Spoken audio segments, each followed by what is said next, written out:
Voltou? Estão me ouvindo? Bom, então, bom, gente, a gente teve vários problemas técnicos, né, para começar essa live. Infelizmente, a gente não vai conseguir prosseguir com o vídeo, porque a gente acredita que o vídeo corrompeu, e por isso que a gente não está conseguindo vê-lo inteiro, né, os 14 minutos da curta.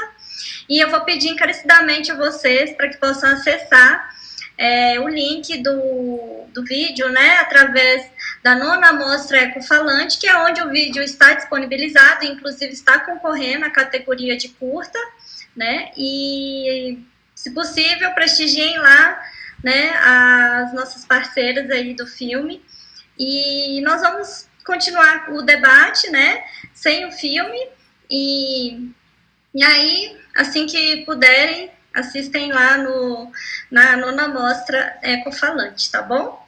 Então, eu vou começar agora chamando aqui a Cleiciane, que é a diretora desse filme, junto com a Raíssa, que é a produtora também deste filme. Bom, meninas, infelizmente a gente teve esses problemas, né? E, se possível, vocês puderem resumir um pouquinho, então, o que a gente perdeu, né? Para que pelo menos as pessoas possam se situar aí no que é o filme, né? No que ele traz.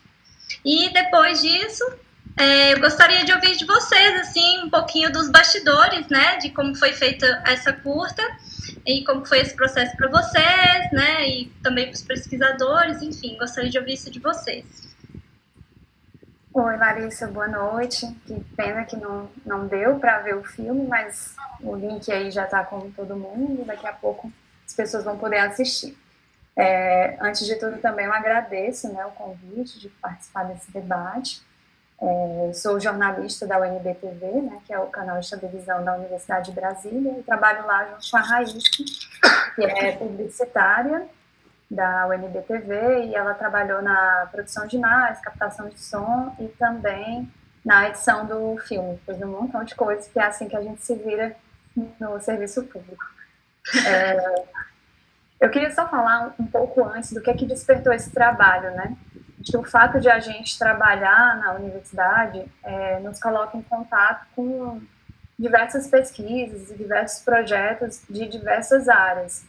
E aí, isso acabou que, acho que por coincidência, não sei, pela função do trabalho, eu e a Raíssa fomos nos aproximando muito das pesquisas e dos projetos que envolvem as ciências da vida, a biologia, né, os biomas.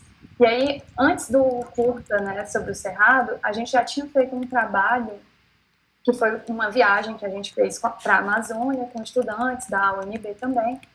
E aí a gente fez essa viagem, e dessa viagem a gente produziu uma série com 6 episódios chamada Floresta de Gente, em que a gente conta um pouco do bioma, mas relacionado com as pessoas, né, na comunidade. E aí, no ano passado, a gente estava conversando, a gente vive recebendo, fica sabendo sempre do encontro, né, de pesquisadores e sociedade na Chapada dos Veadeiros, em Alto Paraíso. E aí, ano passado, a gente conseguiu conversar com o Wallace, que é técnico, né, da UNB, trabalha na UNB Cerrado, e a gente conseguiu acertar, a gente conseguiu se programar para poder ir para esse encontro e assistir presencialmente, né, o debate, as pesquisas nesse encontro. Bom, e aí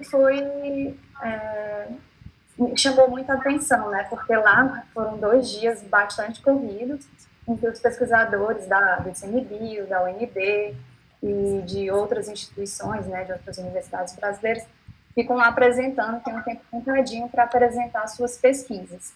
E aí eram pesquisas voltadas, né, que falavam sobre a restauração do cerrado, né, que é recuperar, trazer o cerrado de volta, e também tinham outras pesquisas que estavam relacionadas, mas não eram focadas nisso, né, mas como toda história ela é um recorte, toda narrativa traz um recorte, a gente pensou em montar esse curta trazendo e debatendo esse tema da restauração, que é tão pouco conhecido, né? A gente ouve sempre falar do desmatamento, né, do cerrado, não tem mais quase nada, e a gente viu ali pesquisadores e sociedade debatendo juntos, né, as pessoas interessadas em como fazer para poder resgatar, trazer esse cerrado, né.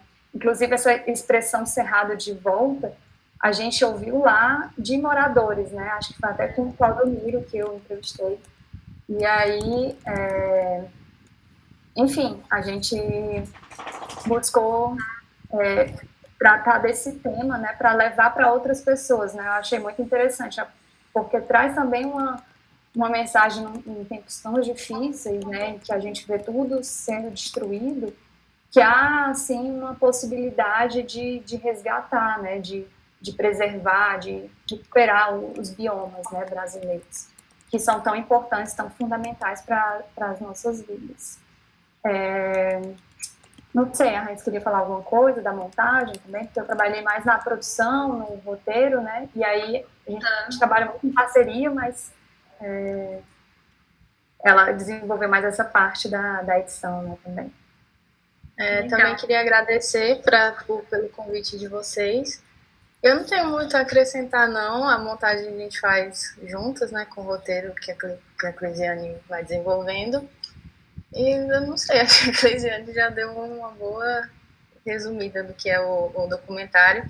E vocês, só para reforçar aqui, para vocês assistirem lá na Mostra Ecofalante, dar o votinho para a gente. E depois que a mostra acabar, o documentário continua disponível no nosso canal no YouTube, tá? Legal, a gente vai disponibilizar o link aqui, né, no chat do YouTube, né, o link da curta, e as pessoas vão poder assistir e também votar lá em vocês. Eu assisti, gostei muito, né, eu participei ano passado desse encontro e foi muito lindo, assim, tudo que aconteceu. E vocês estão de parabéns, assim, me tocou muito essa curta. Bom, então eu vou chamar agora o Alexandre Sampaio, analista ambiental do ICMBio, que descreve esse processo de restauração, né, e faz acontecer aqui o processo de restauração no Parque Nacional. E, Alexandre, eu gostaria de ouvir um pouquinho de você, né? Quais são os desafios destes outros modos de restaurar, né? Já que há um senso comum de que restaurar é apenas plantar mudas, né? E a gente sabe que no Cerrado existem outras técnicas que têm dado muito certo, né? Têm tido resultados surpreendentes. Nós gostaríamos de ouvir um pouco a sua experiência. Boa noite, pessoal. Muito obrigado pelo convite de estar aqui presente hoje, né, conversando com vocês. Obrigado, Larissa. Obrigado aí toda a organização. Parabéns mais uma vez aí pela produção do vídeo, né, pela Raíssa, Cleisiane, né, excelente, material muito bem feito. Então, Larissa, a questão da restauração hoje nos traz uma enormidade de desafios, né? Mesmo nas áreas onde a gente conhece mais sobre a restauração, que são as áreas florestais, a Amazônia, a Mata Atlântica e as partes florestais de outros biomas, como o Cerrado. O Cerrado é composto por vários tipos de vegetação, incluindo as florestas, mas predominantemente as savanas e os campos. E nesses ambientes a gente ainda tem muito pouco conhecimento sobre como restaurar. Mas aí na Chapada dos Veadeiros, né, junto com a comunidade local, junto com os coletores de sementes, né, hoje organizados aí na Associação Cerrado de Pé, né, junto com o Parque, né, o Parque Nacional do Chapada dos Veadeiros, o ICMBio com a sociedade, iniciaram um processo, né, que envolveu a Universidade de Brasília, por vários pesquisadores, Embrapa, né, muita gente trabalhando, para desenvolver uma técnica que fosse capaz de iniciar um processo de restauração desses ambientes, os ambientes de vegetação aberta, as savanas e os campos, que são ambientes extremamente importantes para a nossa vida. Quando a gente fala de caixa d'água do Cerrado, essa caixa d'água, na verdade, são esse tipo de vegetação. As matas de galeria, as veredas, são a tubulação, digamos assim, fazendo uma analogia, né? Mas a caixa d'água é o Cerrado. É ali que a água infiltra e fica armazenada. O Cerrado, que eu digo, é a vegetação aberta, savana, campo. Então, esses ambientes são muito importantes. Então, toda vez que a gente degrada um ambiente desse tipo, a gente está reduzindo um pouco a produção de água, que pode eventualmente chegar na nossa torneira, que abastece a agricultura, que nós usamos de diversas formas. Então, assim, a necessidade de se restaurar, seja pela questão da água ou vários outros serviços ambientais que esses ambientes nos trazem, é clara e evidente. As pessoas já começam a perceber isso, né? E aí, na Chapada dos Veadeiros, a gente conseguiu, né, pelo menos no primeiro passo, desenvolver uma técnica capaz de trazer de volta, pelo menos parcialmente, as vegetações do Cerrado, as vegetações típicas do Cerrado, os campos e a savanna.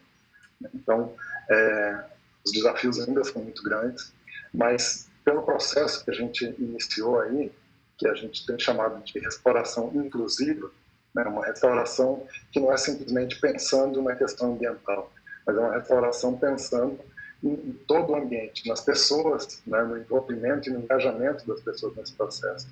Uma restauração que traga não só benefícios ambientais, mas traga benefícios sociais, que é o que a gente tem visto aí hoje na Chapada dos Veadeiros.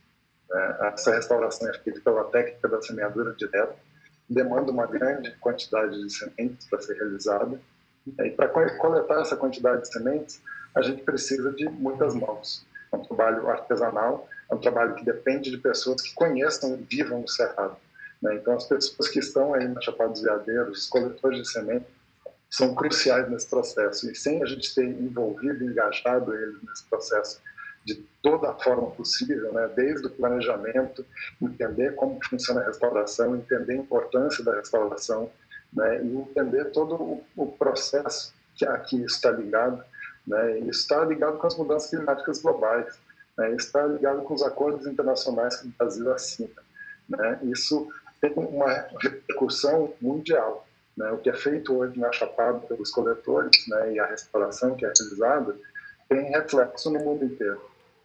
Então, é um processo que precisa ser ampliado, né? A gente precisa continuar desenvolvendo essas técnicas e precisa cada vez mais pensar na restauração inclusiva, né? Ter as pessoas como parte desse processo, né? As pessoas são parte da natureza, do meio ambiente, devem ser parte dos processos de conservação e não poderia ser diferente. No caso de restaurar áreas degradadas, a gente precisa das pessoas nesse processo, né? Nós degradamos, causamos um impacto e precisamos consertar esse impacto de alguma forma, né? E nós já descobrimos a forma de fazer isso, uma forma viável, né? Prática, não é barato, né? Todo o processo de restauração, ou a maior parte deles, né? Quando a vegetação já não tem mais capacidade de regenerar por ela mesma, quando a gente precisa de fato intervir, né? Isso custa dinheiro. Mas da forma como a gente desenvolveu, né, e pensando no desafio da restauração na escala que a gente precisa restaurar, a gente desenvolveu de uma forma que é possível, né, custear isso, é possível fazer isso em larga escala. A gente olhando hoje para o ICMBio só, né, para as unidades de conservação que o ICMBio gera, só não, né, na verdade são 334 unidades de conservação, quase 10% do território nacional. Nessas áreas que a gente imagina, são áreas que estão conservadas. Sim, a grandíssima maior parte estão conservadas. Mas há pequenas porções dentro dessas áreas que são antigas fazendas, que foram incorporadas dentro dos parques por questão de definição dos limites.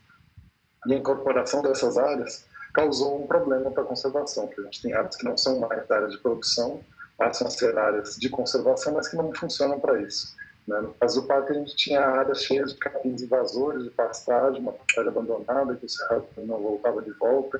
Esses capins estavam invadindo a área de vegetação nativa, acabando com todas as plantas belíssimas que a gente tem aí na Chapada, os chuveirinhos, as canelas de heno, as plantas medicinais, né? Então, só problema esse tipo de área, a gente precisa agir para isso, né? E a gente sabe hoje que é possível e tem como fazer a restauração do cerrado. Tem muita gente dizendo que o cerrado já está à beira da extinção. Eu não acredito nisso, né? Eu prefiro sempre ser otimista nessa questão e acredito nas pessoas, né? Uma vez as pessoas entendendo, a gente trazendo as pessoas para trabalhar junto, né, a gente consegue mudar a realidade. Então, eu acho totalmente possível mudar essa realidade e a gente tem conseguido fazer isso. E um exemplo disso é aí a Chapada dos Veadeiros. Vocês vão ter aqui hoje o Clodomiro falando, que é um grande responsável aí, a liderança, né, dos coletores de semente, né, e a Carol, né, a Carolina, da Chapada dos Veadeiros, aí também falando da relação e importância né, envolver as pessoas nesse processo. Então, queria, assim, dizer para as pessoas que restauração não é a solução é a conservação como um todo, mas restauração é parte desse processo, infelizmente, nesse momento de degradação que a gente vive. A gente já precisa restaurar as áreas que a gente degradou, né? E tem como, é possível, né? Especialmente se a sociedade fizer parte desse processo. Bom, eu acompanho aqui de perto, né, o trabalho de vocês, eu sou muito fã também desse trabalho, vejo essa inclusão efetiva da comunidade, né, principalmente através da Associação Cerrado de Pé e desses encontros que são promovidos também no Parque Nacional.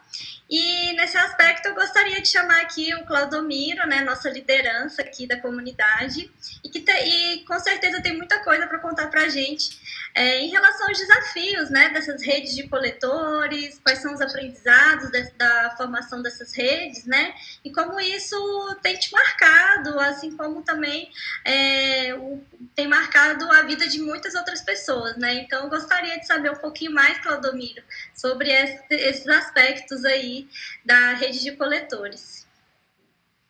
Boa noite, né? Obrigado, né, pela oportunidade da associação, né, estar divulgando o nosso trabalho.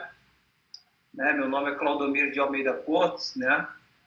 Hoje eu estou como presidente da Associação Cidade de Pé.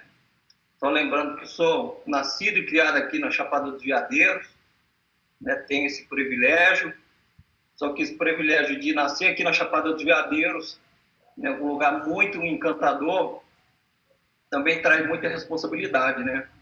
Se a gente não cuidar desse lugar maravilhoso, né, daqui a um tempo a gente não vai ter. Olha, Larissa, nossa, esse trabalho, assim, teve algum desafio, né? Mas eu achei bem tranquilo, viu? A gente conseguiu, né, apoio, né?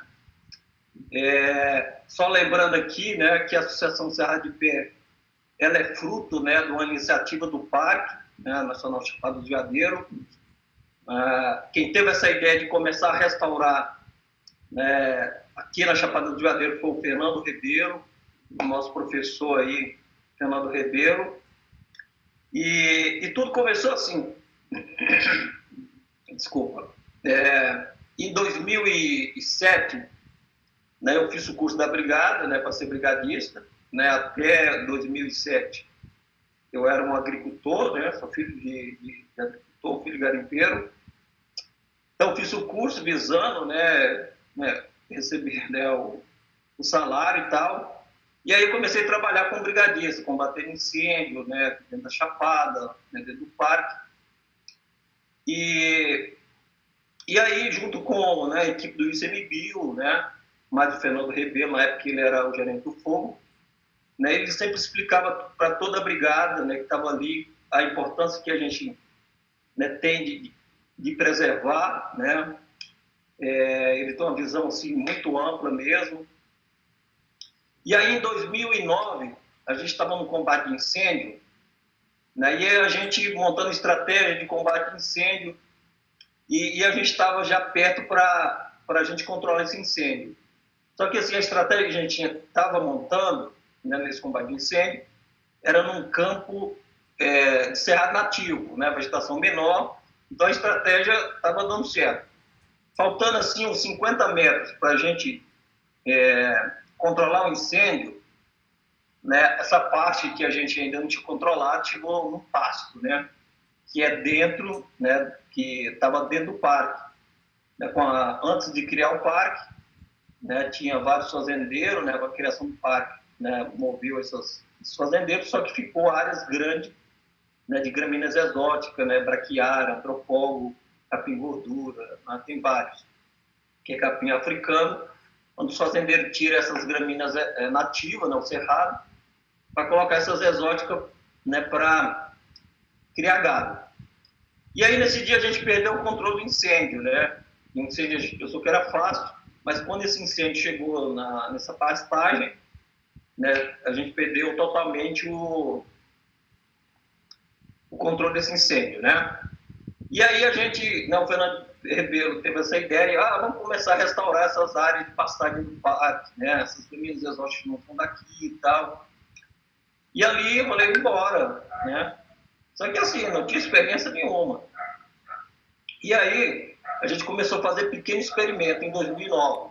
A gente coletou lá 3,5 kg de semente de água, né, de 10 espécies mais ou menos. Convidamos uma brigada, a gente fez pequeno preparo de solo e a gente plantou, né? E aí a gente ficou muito empolgado, porque assim, tinha comigo que as espécies nativas não germinavam. Sabia que germinava, mas para mim era muito difícil você germinar semente nativa, porque a gente não tinha esse conhecimento.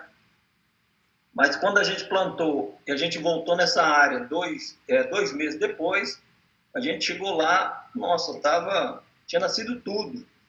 E aí a gente falou, nossa, né, semente nativa germina, e foi aquela coisa de louco. E aí todo ano a gente fazia, né, um pequeno experimento, né?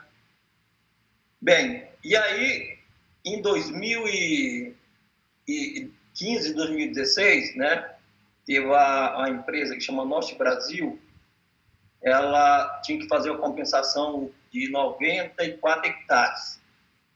Né? Então procurou o parque, e então o parque cedeu a área para essa empresa fazer a compensação ambiental. Nessas empresas que tem que fazer compensação são umas empresas, né, igual a Norte Brasil, que faz linha de transmissão, né, para fazer essas linhas de transmissão, eles precisam de fazer compensação, né, das áreas que foi destruída para colocar essas linhas, né?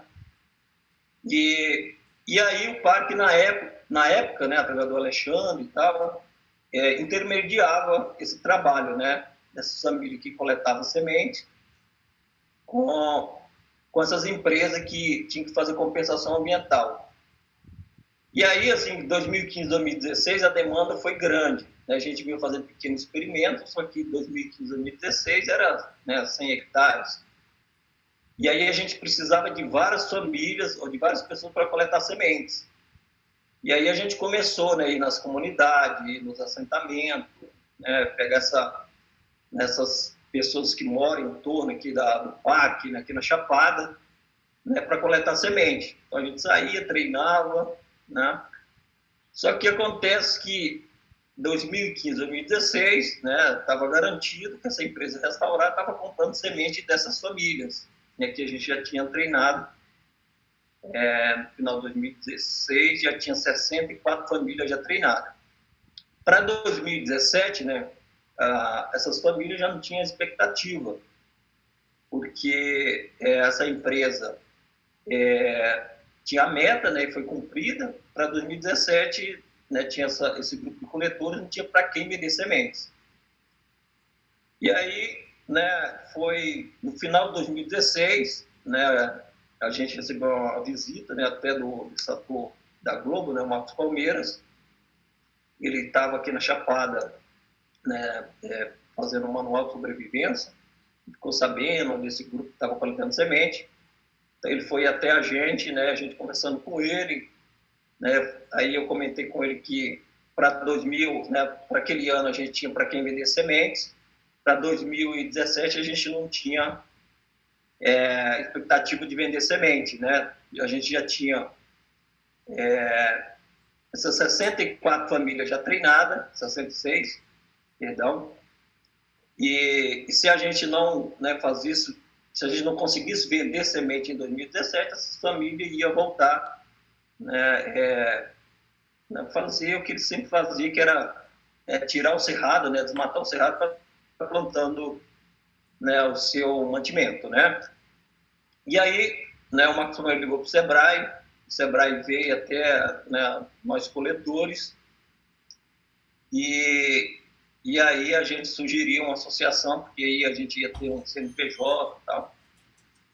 E 3 meses depois, né, o Sebrae criou a Associação Cerrado de Pé, né, a Associação de Catadores de Sementes aqui da Chapada dos Veadeiros. Mas para isso, né, a gente tinha uma associação, mas a gente não sabia vender sementes, né? E aí a gente convidou a rede de sementes, né, do Cerrado, né, que fica em Brasília, para comercializar semente para essas famílias, né? Que a gente sabe mesmo é coletar semente, né, e plantar. E aí, né, a Rede de Semente aceitou, né, esse convite, e hoje, né, a Rede de Semente faz esse papel, que é um papel muito fundamental para a gente estar comercializando essa semente, né, e gerando renda para essas famílias, né? Sem essa parceria com a rede não é possível a gente fazer isso, porque, né, para vender semente precisa de muita, né, a legislação é muito difícil, assim, para quem já tem uma estrutura melhor, a associação ainda está estruturando, né, para, quem sabe, um dia a gente começar a comercializar semente, né, ainda vai um tempo. Tá, com o apoio da rede, a gente, as famílias, as coletoras, teve um ganho muito grande. E, assim, teve uns pequenos desafios, né, a gente iniciou esse trabalho, né, em 2009, né, plantando semente de água, né, Copaíba, Jatobá e tal. E aí, quando chegou em 2012, aí o Fernando, né, que tinha iniciado esse pequeno experimento, né, de restauração, falou, claro, ó, o Alexandre Sampaio, ele, né, vai dar andamento, né, nesse pequeno experimento que a gente está fazendo, né, de restauração aqui no parque, porque eu tenho muita coisa para fazer, prende fogo, tal, fiscalização e tal. Não, beleza. E aí a gente reuniu, né, no período da manhã, quando foi no período da tarde a gente saiu, né, para ver algumas espécies e tal. E para a gente, né, já ir pensando. E aí o Alexandre Sampaio, né, já começou, falou, a gente vai plantar esse capim fiapo, esse é o arista. Quando ele me falou, eu falei, nossa, plantar capim, não, né? Mas aí eu fiquei, né? Mas aí, né, ele falou, ó, você tá vendo esse campo aqui? Né, a gente, né, esse campo aqui é bem nativo, né, natural, sim. A gente olhar bem, né, tem mais gramíneas nativas que água, né, mais arbustos que água.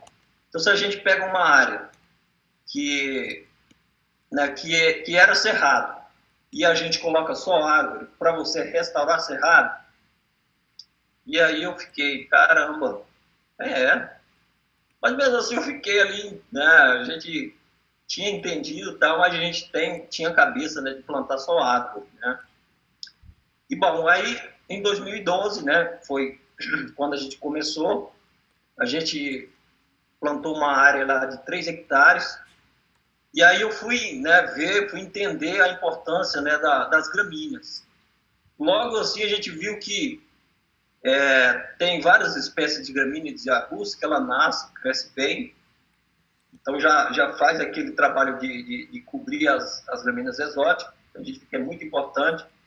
E a semente das árvores, né, as mudias ali crescem muito lento, né, demora.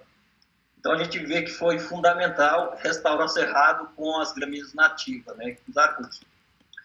Aí eu lembro, só assim, né, um pouco, quando eu comecei a coletar a semente dos capim, né, eu moro aqui na Vila de São Jorge, pegava a minha motinha, ia ali perto do morrão, né, e aí eu estava coletando semente ali na beira da GO, então as pessoas paravam ali, né, o que você está fazendo, Cláudio? Eu estou coletando semente de capim agreste, né, naquela época a gente falava capim agreste, parece que eu via só um capim, só uma espécie, né, agora a gente viu que tem mais de 300 aqui na Chapada. E aí, bom, né, comecei a coletar. E aí essas pessoas perguntavam, né, eu falava, estou coletando semente de capim. Mas para que essa semente de capim, né? Falei, para a gente plantar. Eles falavam assim, mas né, que plantar era banana, era laranja, abacate, né, essas coisas. Você vai plantar capim, né? Falei, E aí, bom, né, eles... Então, beleza, né? Vinha para a vila, a gente que todo mundo conhece todo mundo, porque a vila é bem pequena, né? Eles comentavam com outros assim, ó, eu vi o Cláudio coletando semente, né, de capim para plantar. Eu acho que o Cláudio tá ficando doido. Até uns falavam assim, né, para mim, quando estava na rua, né? Falei, gente, a doidura não é minha não, a doidura é do Alexandre Sampaio. Né? Ele falou que é importante dar capim, estou coletando, né? Mas o bacana hoje, né, que 80 famílias, né, lá do Vão do Moleque, na comunidade Calunga, né, ali em Cavalcante, a gente tem muitas famílias que coletam semente.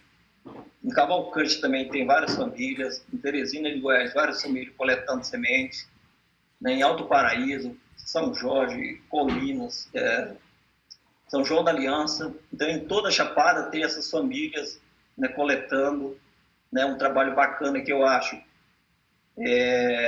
que esse projeto traz, né, a gente consegue gerar renda para essas famílias. Você vê que em 2007 a gente não tinha expectativa nenhuma de vender semente, a gente vendeu quase R$100 mil para essas famílias, né? Então, gera renda, preserva o cerrado e restaura o cerrado, né? 3 coisas assim que é muito gratificante para o trabalho que a gente faz, né? E aí foi um trabalho, um trabalho bem tranquilo, né? As pessoas entenderam, né? Tinha algum desafio como beneficiar a semente de capim, né? Porque beneficiar a semente de jatobá, né, de baru, fruto grande, né, é mais fácil, né? Quando você vai beneficiar a semente de capim, né, como beneficiar? Então, isso foi um desafio, mas eu gosto de desafio, né, eu gosto de fazer coisas diferentes. E aí, junto com o Alexandre Sampaio, a gente começou a buscar técnica, né? Como beneficiar o capim quando ele está na época de coleta, né? E aos poucos, né, a gente conseguia treinar as famílias e também fazia, né, alguma experiência buscando técnica, qual técnica é melhor para estar beneficiando e armazenando essa semente. Foi uma coisa bem bacana, a gente aprendeu muito, né? Sempre a gente está buscando, né, várias técnicas, né, porque sempre a gente está incluindo outras espécies. Nesse ano mesmo a gente quer incluir 15 espécies de área úmida, né? A gente estava um pouco voltado para restaurar Campo Seco. Hoje, esse ano a gente vai restaurar dentro do parque, né, 22 hectares de campo úmido. Então a gente está coletando essa semente, fazendo o teste de germinação, né, e fazendo esses testes dessas sementes, né, com certeza vai ser um sucesso. O ano que vem a gente coloca na lista de potencial da Associação Serra de Pé. Legal, Cláudio. Nossa, é muita experiência, é muito bom te ouvir, assim, como eu trabalho também, né, o IPArtes é parceiro do Encontro de Raizeiros, muitos deles fazem parte dessa rede de sementes, né, e aí sempre vem os relatos, né, de como eles estão se beneficiando, também dá para perceber como há uma mudança de postura em alguns, né, porque outros já sempre tiveram essa coisa da preservação do cerrado no sangue, né, mas alguns, assim, dá para perceber a mudança de postura em relação à conservação, à preservação, e eu tenho certeza que isso está intimamente ligado a essa questão da rede de coletores, né, de sementes. E, além disso, né, eu sei que também existem voluntários atuando não só no Cerrado de Pé, como também nas pesquisas, né? E o Parque Nacional, ele é quem reúne todo esse talento de pessoas, né? Então, eu gostaria de chamar a Carol aqui, que é analista ambiental do ICMBio, para falar também dessa rede de pesquisadores que é formada, né, dentro do Parque Nacional, com colaboradores e voluntários, e que já tem muitos avanços aí, e eu gostaria de ouvir um pouquinho como é essa rede de pesquisadores, o que você tem visto, né, em termos de avanço, e como é essa interação com a sociedade civil.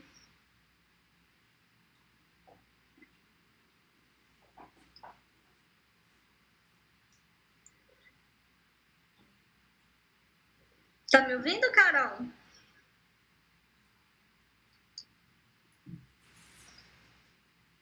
Só um minuto. Oi, tá ouvindo agora? Estão ouvindo? Alô?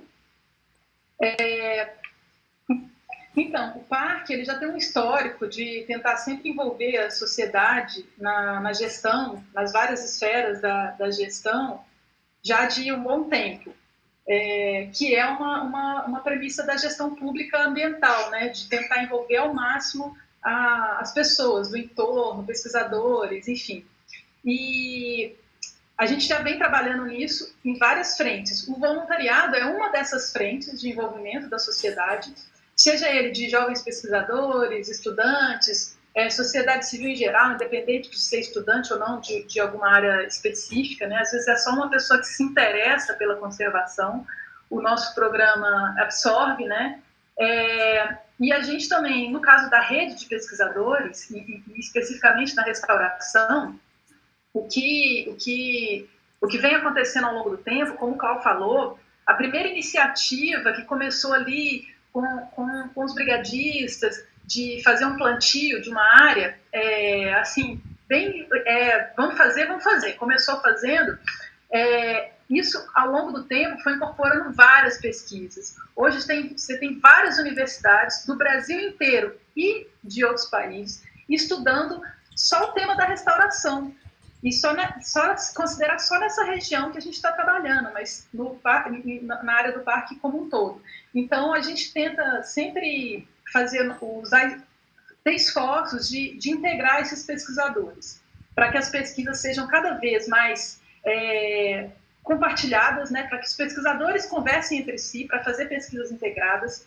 Então, a gente acaba tentando sempre possível fazer essas articulações, para que os pesquisadores ouçam a sociedade. Então, às vezes, eles perguntam assim, eu quero alguém com conhecimento de campo, alguém que tenha algum conhecimento adicional específico em relação a essa espécie. Sempre que possível, a gente pergunta aos brigadistas, essa espécie tal, onde que ela ocorre? Tem um pesquisador. Então, a gente tenta fazer essa integração dos conhecimentos, sempre que possível, tanto de pesquisador com pesquisador, de universidades diferentes, quanto do pesquisador com a sociedade.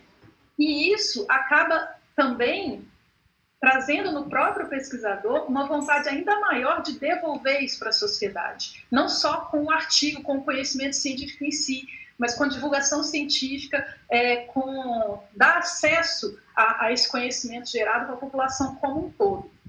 Então, a gente tem observado isso ao longo do tempo. Especificamente, a gente faz no parque, na Chapada, na verdade, o encontro de pesquisadores de sociedade, a gente faz ele na Chapada, ele não é um encontro do parque, tanto é que ao longo desses 7 anos, em 2019 foi o sétimo encontro de pesquisadores de sociedade, as instituições que puxam mais, que põem mais energia, às vezes vão variando. Tem um ano passado, o parque teve condições de pôr mais energia nisso, e puxou em parceria com a UNB. Teve anos que a UNB que foi a grande protagonista em puxar.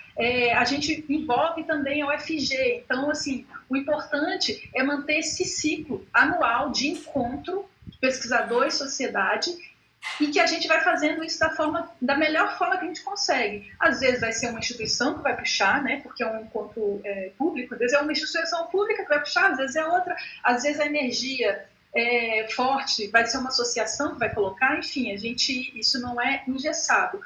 Mas o importante é promover esse encontro da pesquisa, sociedade, e aí a gente conta também muito com o apoio dos voluntários. Né? Na restauração, especificamente, a gente faz mutirões para envolver os voluntários em ações de manejo, de restauração direta, e às vezes a gente não consegue, pelo programa de voluntariado do parque, absorver todos os voluntários que se interessam. Então, a região da Chapada ela tem muito carisma, o Parque Nacional tem muito carisma, em geral. Então, tem muito mais gente querendo voluntariar que a nossa capacidade de absorver. Felizmente, tem mais gente do que a nossa capacidade de absorver, mas, infelizmente, a gente não consegue absorver todos. Então, como a gente faz? A gente também incentiva que voluntários apoiem a associação Cerrado de Pé, por exemplo, apoiem outra associação, tem amigos da Chapada dos Veadeiros, a AVE, enfim, que esses voluntários se dispersem em várias ações em prol da conservação e restauração na Chapada, não apenas no programa de voluntariado do parque. Acho que é isso. E onde é que as pessoas podem acessar essa informação para serem voluntários em alguma dessas iniciativas? Então, no parque, a gente pode entrar pelo e-mail do parque, pelo site do parque, né? Eu vou pedir para colocar aqui. A gente ainda tem que atualizar ele, porque pós-pandemia a gente interrompeu o voluntariado presencial, por enquanto, tá? Mas a gente vai retomar o voluntariado presencial. A gente está esperando uma situação mais favorável, porque a gente depende do uso dos alojamentos. Mas o acesso é principalmente pela página, pelo site do parque. E tem um e-mail que é voluntariado, eu vou colocar também, vou pedir para colocar aqui embaixo, tá? Eu não sei de cor não, tá? Acho que é voluntariado.pncv@gmail, mas eu vou pedir para colocar. E no caso da Cerrado de Pé, as pessoas podem acessar o Instagram da Cerrado de Pé. Né? Tá, e no caso tem o Instagram da APA também. Os moradores, a principal forma de absorver os moradores no voluntariado hoje, o que acontece é através dos mutirões. Quando a gente faz os mutirões, o nosso público principal são os moradores, que a gente pretende voltar com eles também, com essa situação da pandemia. A ideia é fazer mutirões assim que começar o ciclo chuvoso. A gente ainda vai ver se isso vai ser possível, para aproveitar o ciclo chuvoso para plantio. Então, o mutirão é uma forma de envolver o voluntário local. E também, hoje, tem as brigadas voluntárias que envolvem, os brigadistas voluntários são moradores, né? São desde guias, pessoas que trabalham com turismo ou não, produtores rurais, pessoas que fizeram o curso, porque para ser brigadista voluntário você precisa fazer brigadista formal voluntário no parque, você precisa fazer o curso de formação. Então, os brigadistas voluntários que tem na região da Chapada fizeram esse curso e são também voluntários no parque, né? Bom, muito legal. Essas informações são muito pertinentes, né? Eu frequentemente recebo essas pessoas, né, que ficam me perguntando sobre o voluntariado. Inclusive, até cheguei a indicar uma que deu bem certo, né? Bastante certo, tá ali. Bom, então, assim, eu gostaria de passar agora para o momento das perguntas, né? Tem algumas aqui no chat. Eu já percebi que algumas foram respondidas ao longo aqui das falas, né? Então, eu vou pegar aquelas que eu estou vendo aqui que ainda não foram respondidas. A primeira delas é para a Cleiciane, a Raíssa, que diz o seguinte: o que representa para uma produção feita na UNB-TV estar nessa mostra/concurso, né, da Ecofalante? Então, o que representa para vocês esse momento? Vou começar, então. A gente ficou muito feliz, né, em participar da mostra, porque impulsiona a repercussão do curta, né, e é uma forma de divulgação do nosso trabalho, porque muitas vezes acaba que fica dentro do espaço da universidade, né, e como curta tem uma abrangência nacional, né, a mostra, e tem uma vasta programação de ótimos filmes brasileiros, e filmes e curtas brasileiros e internacionais, acho que acaba dando uma grande visibilidade. E assim eu acredito que a gente também contribui com o trabalho, né, dos pesquisadores que atuam com a restauração do Cerrado, né? Acho que é um trabalho feito, pelo que eu pude perceber, com poucos recursos, né? Vai muito também da vontade pessoal mesmo dos pesquisadores. Então eu acho que acaba dando visibilidade para o trabalho deles. Fiquei bastante feliz nesse sentido.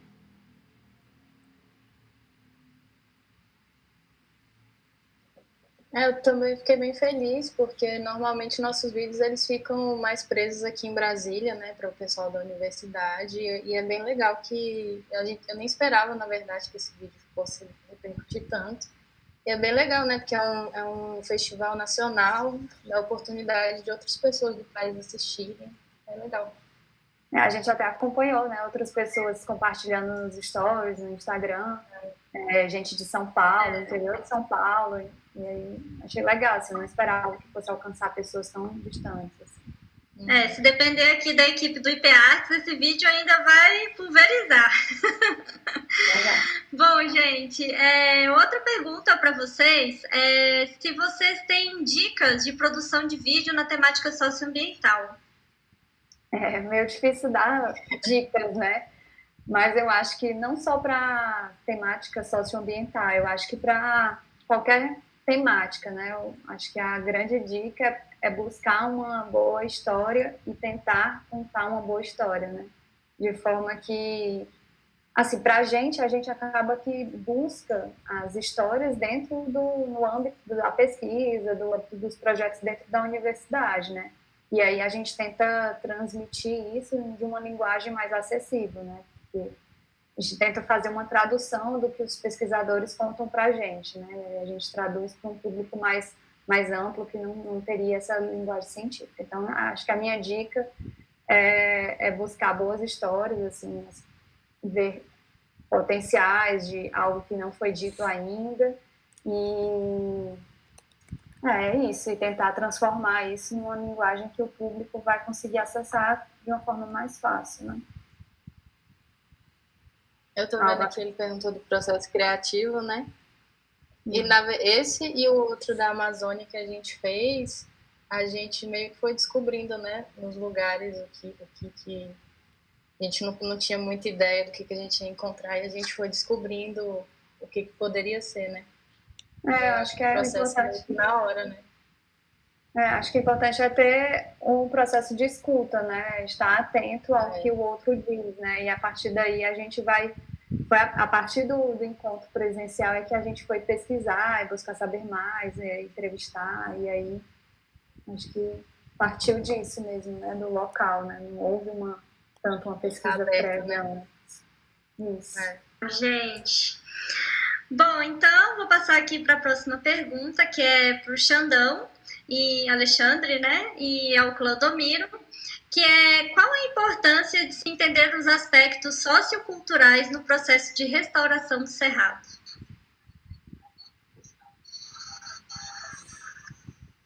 Larissa, como eu disse, né, o pessoal aí que está fazendo a pergunta, a restauração sem as pessoas não existe, né? Então, a gente precisa agregar as pessoas de todas as formas possíveis, né? E a cultura é um meio muito interessante para isso.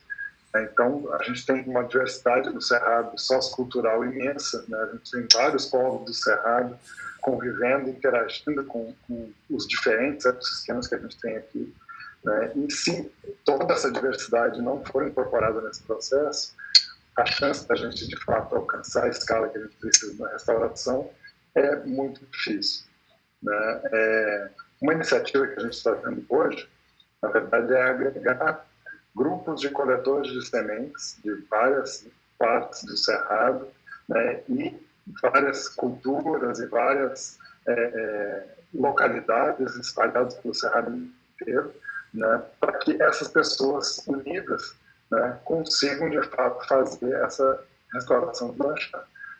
Né? A base da restauração, primeiro, as pessoas. Depois das pessoas, a gente precisa da interação dessas pessoas com o ambiente e a produção de sementes. Sem sementes não tem restauração, né? Então, a partir das sementes e das pessoas, a gente vai conseguir fazer essa restauração. E isso passa pela inclusão da sociobiodiversidade, das diferentes culturas que a gente tem no Cerrado. É extremamente importante.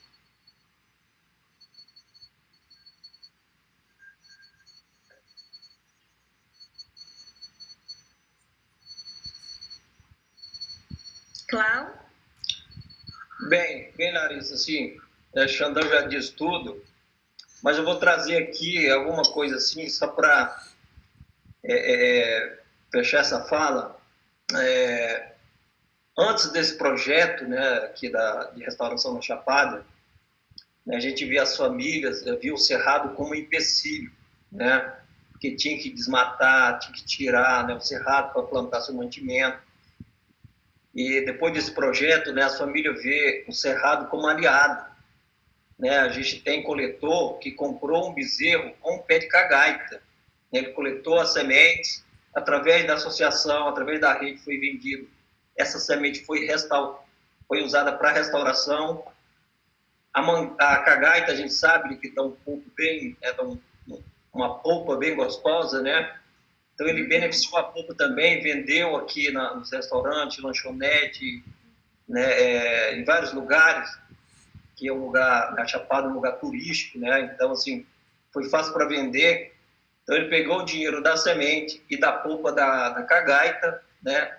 em 2017, comprou um bezerro. Eu falei para ele, vamos juntar para comprar despalpadeira e tal. Tá, mas assim, você vê que a gente conseguiu, né, trazer essas famílias que viam o cerrado como um empecilho, né? Hoje, fala para esse coletor, né, vamos tirar esse pé de cagaita, né? E o bacana é que esse pé de cagaita, eu estou falando da cagaita, mas tem a mangaba, tem aratipu, tem caju, tem piqui, nossa, tem, né, buriti, tem muita coisa. Então, assim, e todo ano aquele pé de cagaita, né, estou falando dele, mas todo ano essas plantas vai estar naquele local, né, vai estar ali na sua chácara, vai estar no seu quintal de casa, todo ano ele coleta, vende a sua semente para restaurar com uma coisa que, né, a gente tem que fazer isso, tem que restaurar mesmo, que não tem outro jeito, que o planeta está secando, a gente está ficando sem água. E então, assim, todo ano ele tem aquele, né, valor garantido, né? Vende a semente, vende a polpa, gera o seu dinheiro, restaura o cerrado, preserva o cerrado. Então, acho que o caminho é esse. Legal. E uma pergunta aqui minha pessoal, né? Você tinha comentado que você sentia um certo estigma, né, das pessoas quando você falava que plantava grama. Você sente que assim, já existe uma mudança de comportamento e mentalidade em relação a isso? Ou é um processo mesmo bem devagar, assim, conforme vai aparecendo os resultados, né? Não sei. Como que é isso, assim, para vocês? Não, fica assim, ó. Quando o Alexandre Sampaio teve essa ideia de plantar os capins, né? Os capim, eu mesmo fiquei, né, assim, igual quem estava chamando de doido, né? Eu não falei que ele era doido porque não tinha, né, amizade com ele, assim, sabe? Então eu entendi, né? Para mim era tranquilo aquilo ali, mas o bacana, né? Sei lá, grande parte dessas pessoas que me chamaram de doido e tal, hoje é coletor da Associação Serra de Pé, né? Até eu brinco com ele, você tá me chamando de doido, ó, a gente já somos 80 famílias na doidura, né? Fico brincando com ele. Mas eu vejo que, né, foi tranquilo, igual eu pensei que o Xandão era doido, eles pensaram que eu era também. Ah, entendi. Bom, outra pergunta para você e o Alexandre existem iniciativas de restauração do cerrado em áreas privadas? Como pensar em projetos para estes locais envolvendo produtores locais? Então, Larissa, a restauração hoje no Brasil, na verdade, o maior pensamento e todo o planejamento que existe hoje da restauração do Brasil é pensado para as propriedades privadas, né? A maior parte das iniciativas, né, tudo que está sendo pensado em grande escala hoje, foi pensado nas propriedades privadas, nas áreas de proteção permanente, nas reservas legais, né, que são áreas de conservação dentro das propriedades privadas que precisam, se tiverem sido desmatadas, precisam ser restauradas. Isso tem a lei da proteção da vegetação nativa, obriga os proprietários a fazerem esse processo. Isso é uma obrigação legal, né? Mas o que eu coloco aqui é que, na verdade, as pessoas têm que passar essa questão da obrigação legal e entender que isso é importante para a própria vida delas, né? Para a vida da população como um todo, né? A gente depende da água, a gente depende do ar, a gente depende de todos os serviços que são produzidos ali para aquelas áreas de vegetação nativa, né? A gente precisa também do alimento que está sendo produzido nas áreas agrícolas, né? A gente precisa de tudo isso ao mesmo tempo integrado, né? Então, a agroecologia é um movimento que está crescendo bastante e interage muito com a questão da restauração, né? Liga muito a questão da produção e da conservação, né? Então, a gente precisa muito repensar aí nossa paisagem rural, né? Precisa remodelar isso para um melhor aproveitamento dessa riqueza toda que a gente tem no país. Entendi. Bom, gente, pelo que eu vi aqui, as perguntas estão respondidas, né? Eu gostaria de passar esse momento final, a fala, né, para vocês poderem falar alguma coisa que ainda ficou para trás, ou se tem alguma consideração, ao mesmo divulgar algum trabalho, né? Então, eu gostaria de começar aí pelo Claudomiro. Você gostaria de fechar sua fala, Claudomiro? Gostaria sim, né? Só fechando aqui, né, A sede da Associação Serra de Pé fica aqui em Alto Paraíso, né? Hoje a gente tem uma sede. E assim, gente, a ideia da associação, né, desse grupo de coletores, né, a ideia é essa, né? As pessoas vão destruindo, né, e a gente vai plantando atrás, né? A gente só lembrando, né, dos grandes desmatamentos que teve em Cavalcante, né? Mas, assim, tem o desmatamento? Hoje tem, mas hoje tem um grupo né, que restaura cerrado, né? Hoje a gente tem um banco de semente muito grande. Eu sei que é triste ver umas áreas, né, destruídas, mas antes da associação, antes desse projeto, a gente não tinha, né? Tinha um desmatamento, mas não tinha, né, grupos de pessoas fazendo restauração. Então, a gente ganhou com isso. E a associação, nós, coletores, todo esse grupo tem uma meta, né? Eu falo minha, mas acho que é todo mundo, né? Plantar cerrado na mesma quantidade de estrela no céu. É uma coisa infinita, né? É isso. Nossa, maravilhoso. Eu acho que é bem possível aí, pelas metas que vocês já conseguiram cumprir, né, nesses anos, assim. Cada ano parece que vocês estão batendo uma meta, né? Estão batendo a meta e assim a gente começou restaurando o cerrado, agora a gente já está trabalhando, fazendo jardim de cerrado em praça, né? Fazendo telhado verde, né? Aqui na Chapada a gente já fez um telhado verde e a gente só está esperando a oportunidade para a gente plantar cerrado lá em Marte, né? Quem sabe que um ET não vem aqui buscar nós para plantar. A gente está pronto para plantar cerrado aonde for preciso, né? Legal. Ô, Cláudio, eu vi também que vocês agora estão vendendo camisetas. Tem alguma coisa nesse sentido mesmo? Onde que as pessoas podem buscar essa informação? Olha, eu estou até com a camiseta aqui já fazendo propaganda. A gente lançou as camisas, né, porque a gente quer dar uma estruturada na sede da associação. A gente não tem banheiro, o muro da gente é muito baixo, né, e tal. A gente precisa dar uma estruturada, então a gente lançou essas camisetas para a gente arrecadar algum valor, para a gente dar uma organizada e uma estruturada na sede da associação. Né? Lá no Instagram da associação é só entrar, vai ter um link lá, né, a lojinha virtual, só tocar ali vai ser direcionado para a lojinha, né? Legal, Cláudio, muito obrigada. Alexandre, você gostaria de finalizar sua fala? Alguém tirou o Alexandre? Acho que ele caiu. Será que ele caiu? Bom, então eu vou passar para a Maria Carolina, né, a Carol. Eu queria agradecer. Às vezes é difícil a gente ver, impressionou assim para a gente quando a gente viu a qualidade do vídeo, do audiovisual. Antes mesmo dele concorrer, quando ele foi lançado na UNBTV, foi uma coisa até que a gente comentou, assim, como foi o trabalho mesmo do audiovisual, né, de roteirização, assim, para a gente, toda vez que acontece isso, é uma coisa que dá muita satisfação, porque a gente sabe que às vezes é difícil fazer divulgação científica, assim, né, e divulgação desse tipo de ação de conservação. Então, parabéns aos meninos. E queria também, para quem preocupa com o cerrado, a conservação, a restauração, né, incentivar essas práticas como a Cerrado de Pé, essas associações e ONGs que fazem trabalhos super importantes, que colaboram com a gente, gestão pública, né?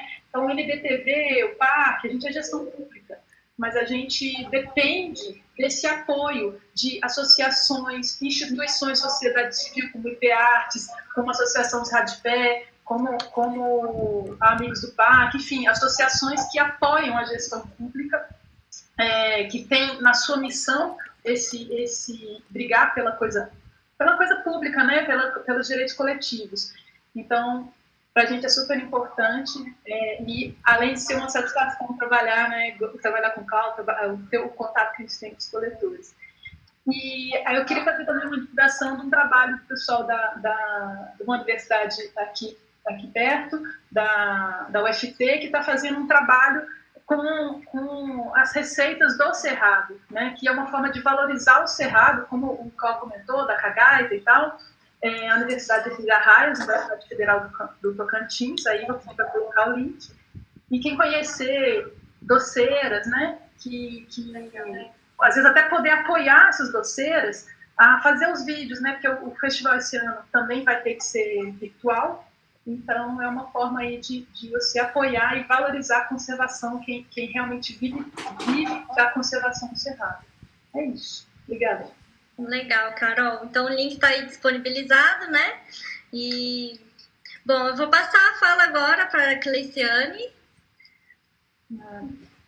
Eu queria também agradecer a Carol, ao Alexandre, ao Claudomiro, né, por confiarem na gente e toparem conversar com a gente e transmitir as informações de vocês. Obrigada também pelo reconhecimento do trabalho do vídeo, né? É difícil fazer divulgação científica, a gente tem um certo receio em tentar ajudar, acabar deturpando, então saber que deu certo, que a gente conseguiu transmitir a mensagem da forma correta é muito bom. Eu queria falar só mais duas coisas, aqui estamos só aqui eu e Raíssa, mas a gente viajou para a Chapada, também com outro colega, o Maurício Neves, que é cinegrafista na TV, ele fez as imagens e fez a direção de fotografia. E, por último, eu queria falar só que o filme está na Mostra Ecofalante até o dia 20 de setembro. Ele está concorrendo, né, na Mostra de Curtas. Então, para você votar no curta, é até o dia 10 de setembro. É amanhã, né? Então, é isso. Era só isso mesmo. Obrigada. Legal. Raíssa, você gostaria de falar alguma coisa? Queria agradecer também pela oportunidade aqui, por vocês exibirem o filme, divulgarem o filme, agradecer a todo mundo que participou do filme também, e lembrar o pessoal de seguir a gente nas redes sociais, no YouTube, que a gente tem muito conteúdo legal aí. Legal. E, Alexandre, para finalizar, tomara que você não caia. Pois é, a internet ficou ruim aqui, infelizmente, mas acho que agora voltou. Então, só queria mais uma vez aí parabenizar toda a produção do filme, queria dizer que já fui lá assistir, gostei, né, pelo filme, achei incrível mesmo a produção de vocês, né, muito boa. Não é uma atividade fácil, né, como a Carol estava colocando, a divulgação científica é sempre um desafio, a gente não tem isso muito no país, né, e a restauração depende muito disso, né, porque tudo que eu falei aqui do engajamento das pessoas nesse processo depende da comunicação, né, então o que vocês fizeram aí é assim, perfeito para todo esse trabalho que a gente está fazendo, casa muito bem, né, e dá escala para o que a gente está acontecendo aqui. Na verdade, precisa de escala para atingir o que a gente precisa para restaurar o que a gente já degradou do Cerrado, né? Já foram mais de 50% do Cerrado degradado, né? Então é muita coisa, é muita área que a gente precisa restaurar, né? Em torno de 5 milhões de hectares, é uma área gigantesca, né? A gente só vai conseguir isso envolvendo as pessoas, e para envolver as pessoas, vídeos como esse que vocês produziram é fantástico, né? Muito obrigado, né? E parabéns aí pela organização do evento, muito bom, né? E vamos juntos aí pela conservação do Cerrado. Legal. Bom, gente, então, para finalizar, né, agradeço demais a presença de vocês. Peço desculpas pelos problemas técnicos, né, que aconteceram. O filme deve ser exibido agora no final, né, parece que eles conseguiram consertar o arquivo. E eu gostaria também de aproveitar a oportunidade para divulgar que sexta-feira vai ser colocado nas páginas do Facebook, do IPARTS, né, o documentário produzido pelo Media Lab, que conta um pouquinho da nossa história aqui do Coletivo Socioambiental e Sustentabilidade do IPARTS. Então, fiquem ligados, acompanhem a nossa programação, ainda tem coisas aí durante a semana. E, mais uma vez, gostaria também de ressaltar, né, que o filme deve ser passado agora no finalzinho, tá bom? E agradeço aí a todos que ficaram até esse momento. E nos vemos em breve aí em outras oportunidades. Um abraço a todos.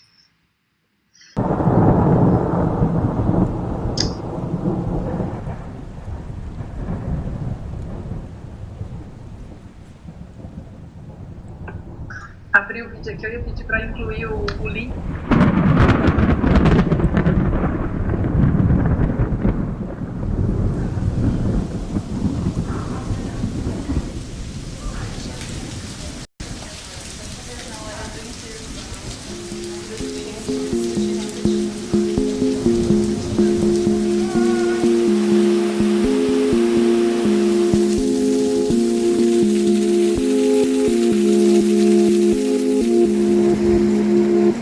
O Cerrado é o berço das águas. As grandes bacias do Brasil nascem no Cerrado. Bacia do Rio Amazonas, Tocantins, Araguaia, São Francisco, Paraná, todo mundo nasce no Cerrado.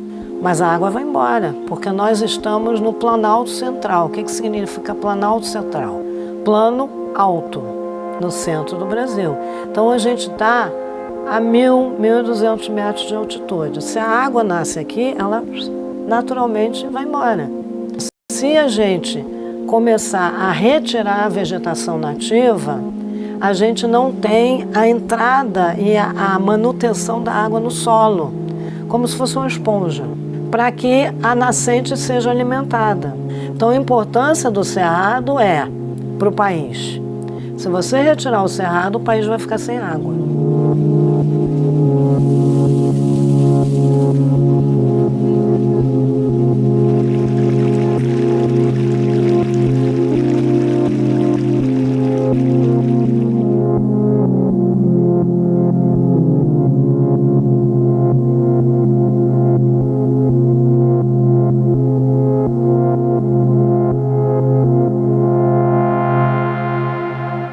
Tem gente que imagina que a restauração é trazer exatamente o que tinha antes, de vegetação ali, antes da degradação. Isso é muito difícil, se não impossível. Dependendo da área, o objetivo vai ser, por exemplo, trazer de volta o serviço da água, produção de água. Porque foi degradado, né, aquela área erodiu, criou vossoroca nas nascentes, os cursos d'água estão assoreados, né, então você precisa intervir naquela área, você precisa restaurar as cabeceiras, né, você precisa restaurar as nascentes, as matas de galeria ao longo desses cursos d'água. Mas você pode ter o objetivo de atrair a fauna, polinização, predadores de pragas, de agricultura. Você pode ter uma série de serviços ambientais, de funções ecológicas que você quer de volta para aquela área. E aí você trabalha e faz as ações de manejo necessárias para aquilo.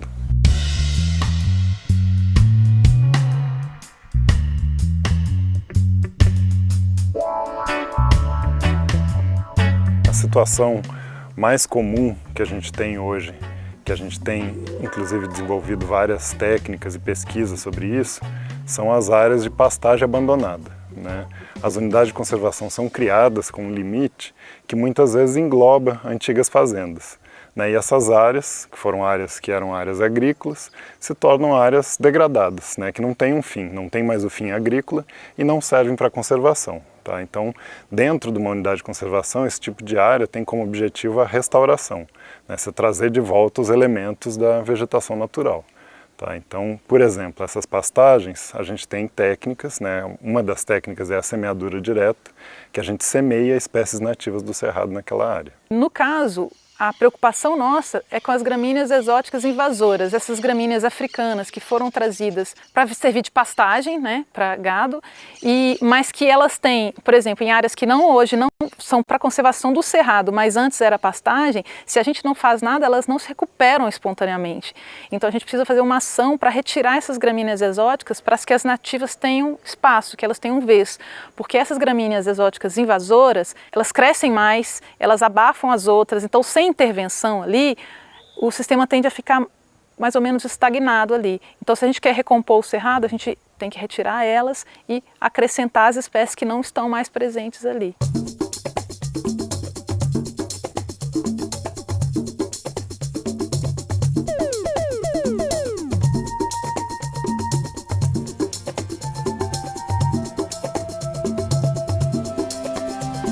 A muvuca, né, a gente pega uma quantidade de cada espécie, né, semente de gramíneas, né, de todas as espécies, do capim roxo, do ariste, capim fiapo, antropólogo e tal.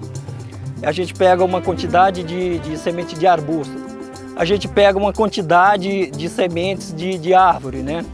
E com isso, né, estou falando de pegar uma quantidade e a UNB, os alunos fazendo mestrado, doutorado, ia fazendo as pesquisas quanto de semente de cada espécie que a gente tem que plantar para ter aquela área, né, para ter um cerrado limpo.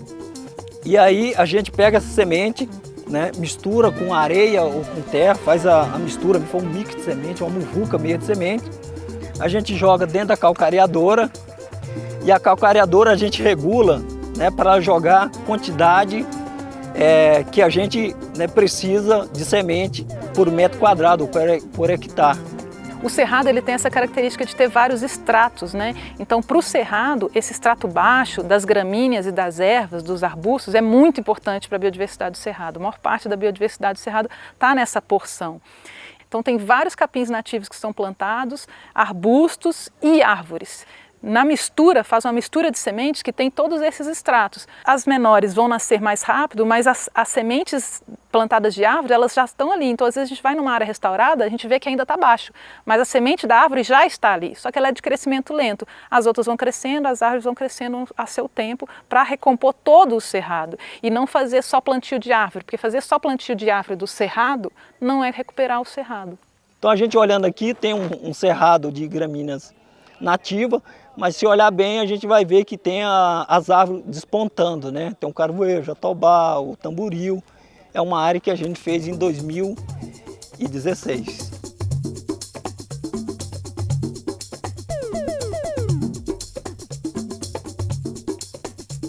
Aqui, por exemplo, na Chapada dos Veadeiros, a técnica utilizada, a técnica de semeadura direta, demanda muita semente.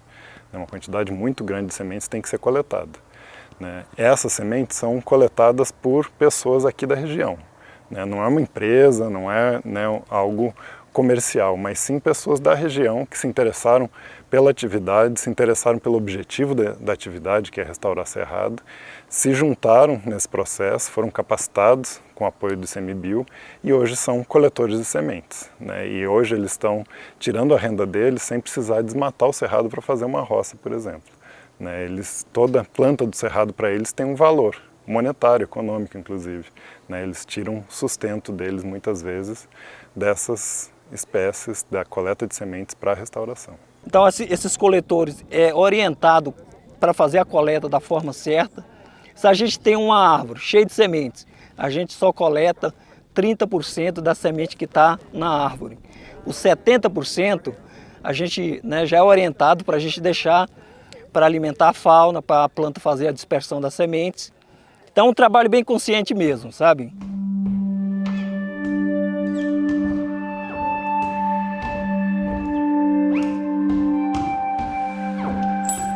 Está se formando uma grande rede em torno da restauração. Por isso, inclusive, que ficou esse o tema do seminário desse ano, A restauração como ferramenta de integração, porque foi isso que a gente percebeu ao longo desse tempo, como ela pôde integrar pesquisadores, gestores, coletores, agricultores que tinham um tipo de prática e acrescentaram à sua prática a outra prática que é a de coleta de sementes. Então eu preciso da comunidade local para me passar informações e trabalhar junto comigo. Eu quero fazer uma coleta, vamos dizer, de organismo num rio. Eu não sei por onde esse rio passa, eu preciso de um guia para me levar, um guia local, que vai me dizer, olha, nesse lugar dá para chegar, ou nesse lugar não dá para chegar. Então, a gente está tentando fazer uma coisa que seja boa para a academia e boa para a comunidade, com a participação deles. Quando a gente começou a fazer restauração, me perguntavam, por que você está coletando semente de capim nativo do cerrado? O que isso vai dar? A gente não come capim. Você come capim? Não, você não come capim. Mas isso tem uma importância muito grande para a produção de água. Se as pessoas não entendem isso, não faz sentido todo esse processo. Então, esse tipo de evento nos ajuda muito nisso, a comunicar esse tipo de ação, comunicar esses problemas de conservação e mostrar que a pesquisa pode nos ajudar a isso e mostrar que a sociedade pode se envolver nesse processo. E o envolvimento dela é muito importante.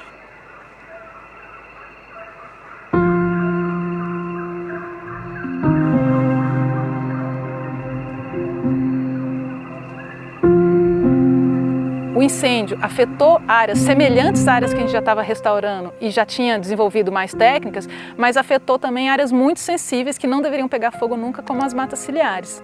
No início, a pesquisa era mais em áreas abertas, savânicas e áreas campestres, nesse cerrado mais aberto, e hoje já acrescentou pesquisa também nas áreas florestais de cerrado, que são as matas de galerias, áreas mais fechadas. Quando o incêndio atinge essas áreas sensíveis, principalmente de mata, então abre clareiras, e como é um evento que acontece quase na extensão dela toda, que aconteceu aqui, então ela fica sem uma capacidade de se recuperar ali sozinha rapidamente. Dá oportunidade de espécies oportunistas, invasoras, exóticas, de colonizar esses ambientes. Essas espécies exóticas, principalmente com comportamento invasor, ela tem uma capacidade de competição maior pelos recursos do que as nativas nessa situação. Acaba que muda a composição de espécies e pode estagnar a dinâmica da floresta natural.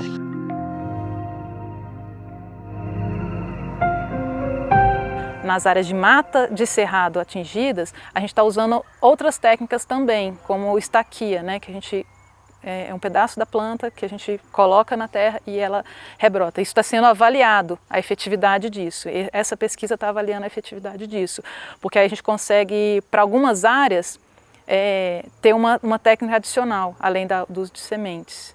Mas isso não serve, por exemplo, para o cerrado para áreas abertas, mas para essas áreas de matas é um potencial para a gente usar. As ações que a gente está planejando para fazer é o manejo de capina e corte dessas espécies, que é a capina das gramíneas exóticas, e o corte do samambaião principalmente, e plantio de semeadura direta.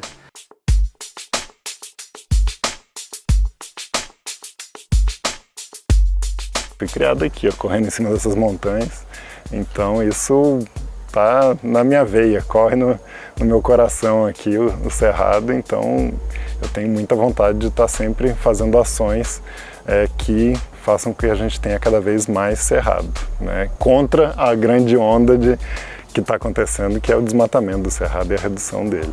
Acredito que vale a pena a conservação, acredito que vale a pena a gente conhecer, desenvolver técnicas econômicas para valorizar o cerrado também, e acredito nesse envolvimento, no envolvimento dos voluntários, no envolvimento das pessoas, no envolvimento dos coletores, nessa agregação que a conservação pode permitir.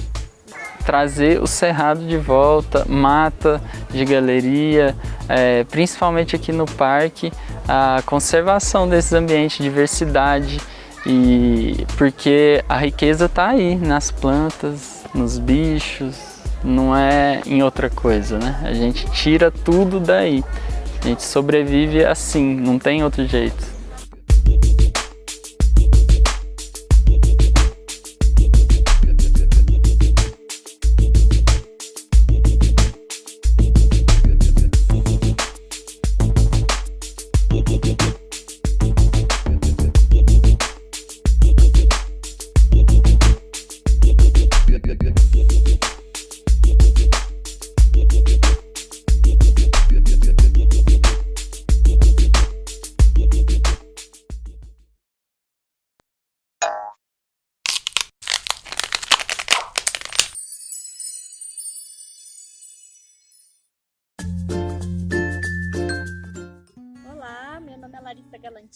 Sou Felipe Pereira. Eu me chamo Wellington Martins. Eu sou a Letícia, juntamente com a Larissa, o Felipe e o Wellington, componho o coletivo de educação socioambiental e sustentabilidade do IP-Artes. A educação socioambiental permeia todas as atividades do IP-Artes, porque a gente busca desenvolver e ampliar a visão sistêmica que considera a diversidade fundamental para o equilíbrio do todo.